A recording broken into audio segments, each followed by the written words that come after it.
আরব দেশগুলোর ওপর ইরানের হামলার তীব্র নিন্দা জানিয়ে জাতিসংঘের হস্তক্ষেপ চেয়েছে আরব লীগ কাউন্সিল। মঙ্গলবার ভিডিও কনফারেন্সে অনুষ্ঠিত এক মন্ত্রী পর্যায়ের বৈঠকে এ সিদ্ধান্ত নেওয়া হয়।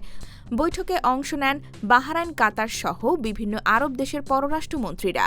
কাতারের পক্ষে প্রতিনিধিত্ব করেন দেশটির পররাষ্ট্রমন্ত্রী সুলতান বিন সাদ আল মুরাইখি।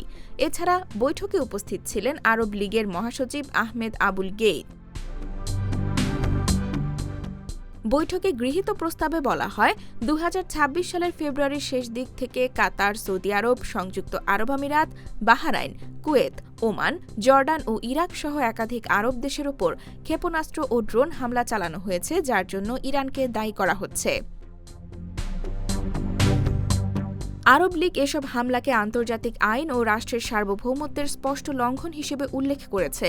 তারা অভিযোগ করেছে, এসব হামলায় বেসামরিক এলাকা, তেল স্থাপনা, বিমানবন্দর, সমুদ্রবন্দর ও যোগাযোগ অবকাঠামোকে লক্ষ্যবস্তু করা হয়েছে, যা সাধারণ মানুষের জীবনের জন্য বড় ঝুঁকি তৈরি করেছে। প্রস্তাবে বলা হয়, এসব কর্মকাণ্ডের জন্য ইরানকে আন্তর্জাতিকভাবে দায় নিতে হবে এবং ক্ষতিগ্রস্ত দেশগুলোকে ক্ষতিপূরণ দিতে হবে। একই সঙ্গে আরব দেশগুলোর প্রতি পূর্ণ সংহতি প্রকাশ করা হয় এবং বলা হয়, একটি দেশের ওপর হামলা মানে পুরো আরব বিশ্বের ওপর হামলা। আরব লীগ জাতিসংঘ নিরাপত্তা পরিষদের প্রতি আহ্বান জানিয়েছে, তারা যেন আন্তর্জাতিক শান্তি ও নিরাপত্তা রক্ষায় সক্রিয় ভূমিকা নেয় এবং ইরানকে অবিলম্বে হামলা বন্ধে বাধ্য করে। এছাড়া হরমুজ প্রণালী ও বাব আল মানদেবের মতো গুরুত্বপূর্ণ সমুদ্রপথ বন্ধ করার ইরানের হুমকিরও নিন্দা জানানো হয়েছে।